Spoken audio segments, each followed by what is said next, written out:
that, I don't know if you're aware of this or not, but we have a huge honeybee problem in terms of pollination, Yes.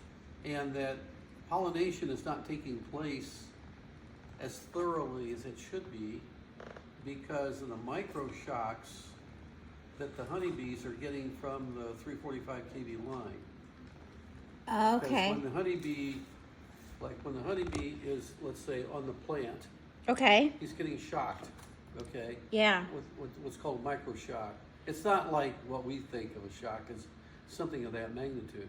All right, and then when he flies away, he dies, okay? And so as a result, we have a huge problem with that. And I'm really very concerned about that affecting the food supply.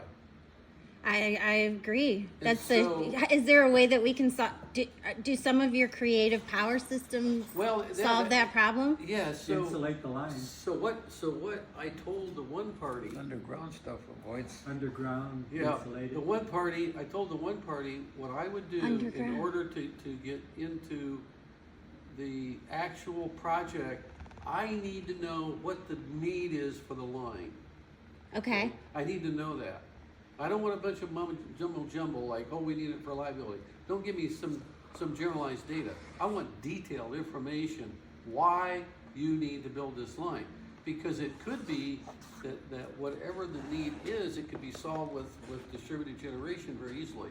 And we did that for Detroit Edison, by the way. You did? We actually built distributed generation for them, okay?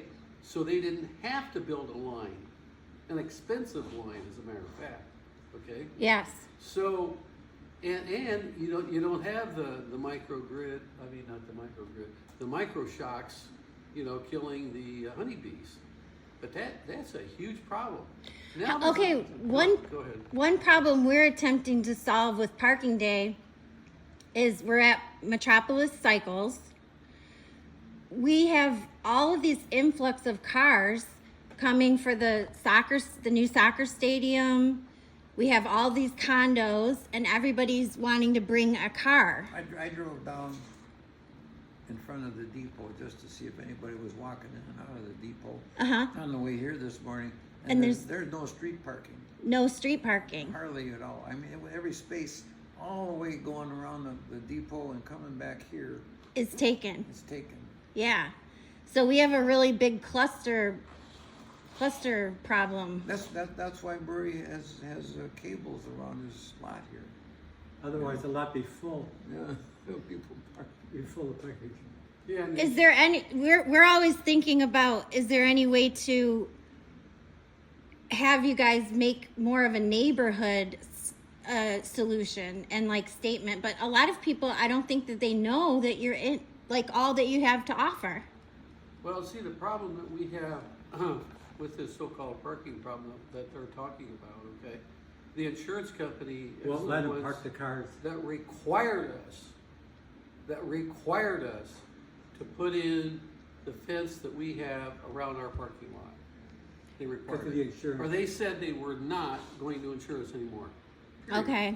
And the reason is because of the Somebody gets hurt. liability associated with having anybody parking in that parking structure, including Detroit Edison was the worst offender, really, by far. If they fall and break a leg, They actually pulled in 4 3-axle trailers with equipment on it in that parking lot. 4. Wow. They filled the whole lot, okay? Yeah. And it just so happened that day in April 29th, I think was the date, Uh-huh.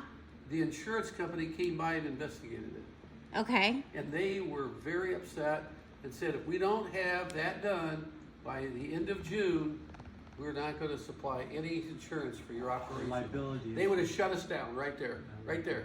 Okay, so we cannot put any parking inside that fenced-in area now, because that fenced-in area is there to keep us not having a liability problem. Okay. Well, back to the honeybee problem. Yes, honeybee problem. Do you think, okay, we have all this, the depot, as Dave was mentioning, the Yes. Michigan Central Station, that's like and EVs are crashing right now. They just published in the Detroit Free Press about how EVs were never going to catch up to China with the EVs. Well, I heard this morning But what if that EVs in Europe now, okay, Mhm. is at 8%, and that we're only at 2%. I don't know Right. if that's correct or not. so? What Have happens? you heard that? Have you heard that?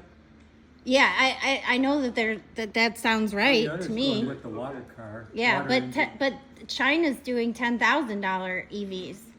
So Yes. as soon as those Yes. come on the market, Yes. but what about the adoption if that's going to cause the honeybee problem? So how do we get in front of the honeybee problem? I think we should stick with that if that's your number one concern. It's a There's a huge bigger concern. problem. There's 2,000 species of bees in the world. They say there's probably 10,000 species of bees. There's only a couple hundred left. The honeybee they've been mostly bred out through the breeding, and the rest of them are gone. There used to, I think there was about 10,000 species of different bees around the world. There's about 200 left. They're gone. So and the ones that we have left are being shocked by the Well, I'm not saying that all of them are being shocked. I'm Not just all of saying them. that wherever there's 345 kV power lines, they're being shocked. and That's where is that? Is that happening here? Is that what DTE is doing? all. Well, it happens here, yes. Yes. It happens here. High power lines. Power lines. Any time So- that you get at 345 kV or 230 kV, okay, you're getting very high electric fields, and those micro shocks, okay, are causing the honeybees to die, Right. and it's a real serious problem.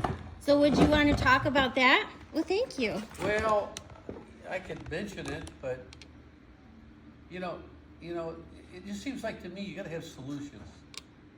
You know what I'm saying? If you're going to bring something up, you need solutions. Do you have solutions? Don't you have solutions for it? We do, in that we would say Underground, okay, like Dave instead of- said. Well, yeah, except it's a Insulate, 30 to 1 underground, ratio. insulate. To put 345 kV underground in, it costs 30 times more per foot. Oh, yeah. Okay, 30 times more. So the concern that we have regarding the honeybee thing is that is the need really required if it's based on solar and wind? It's not a load increase, it's a generation problem, okay, that they're addressing. Yes. It's not a load increase, Right, it's a generation issue, right, okay? And if a generation issue, then why do we need it? right. Because the wind turbines and the solar farms are all canceled by Trump anyway. He canceled them all. How does that impact you? It doesn't impact us at all. In fact, it makes us happy. Does it? Yeah, because all of our distributed generation is all natural gas or it would be either natural gas or nuclear. What happened, Dave? Something fell here. I'm not sure that, what I'm not sure of is that What if we do, I don't know if we have a solution because I don't know if we know what the actual bona fide need is. You know what I'm saying? Yes. If we knew for sure that the need is not necessary, then yes, we have a solution. Okay, But I don't know that I know that. okay.